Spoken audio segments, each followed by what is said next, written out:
আসসালামু আলাইকুম বন্ধুরা।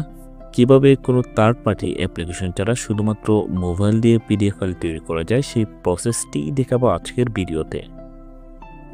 তো এর জন্য প্রথমে আমি গুগল ড্রাইভে চলে যাব। গুগল ড্রাইভে আসার পরে এখানে দেখেন প্লাসের মতো আইকন আছে, এই আইকনটাতে ক্লিক করব।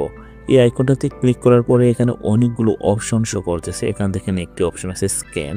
আপনি চাইলেই আপনি ক্যামেরা দিয়ে কোনো ছবিকে স্ক্যান করে সেটা এখান থেকেই পিডিএফ ফাইলে তৈরি করে নিতে পারবেন। আবার যদি আপনার ফোনের গ্যালারির মধ্যে কোনো পিকচার থাকে যে আপনি সেটি পিডিএফ ফাইলে তৈরি করতে চান, তাহলে এখানে যে আপলোড অপশন আছে এই অপশনটাতে ক্লিক করে দিবেন। তারপর এই অপশনটাতে ক্লিক করার পরে আপনি গ্যালারি থেকে যে ছবিটা পিডিএফ ফাইলে তৈরি করতে চান সেই ছবিটা বাছাই করে নিতে হবে। তো আমি এই ছবিটা বাছাই করে নিলাম। তো এই ছবিটা এখানে আপলোড হবে, আপলোড হওয়া পর্যন্ত অপেক্ষা করতে হবে। আপলোড হওয়ার পরে দেখেন এখানে যে 3 ডট অপশন আছে এই অপশনটাতে ক্লিক করে দিবেন। এই অপশনটাতে ক্লিক করার পরে নিচের দিকে স্ক্রল করে নেবেন।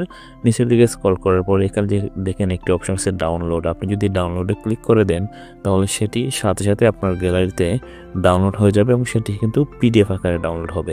বন্ধুরা, এই পদ্ধতিতে আপনি যে কোনো ছবিকে কোনো অ্যাপ্লিকেশন ছাড়া মোবাইলের মাধ্যমে পিডিএফ ফাইলে তৈরি করে নিতে পারবেন। তো বন্ধুরা, এই ছিল মূলত আজকে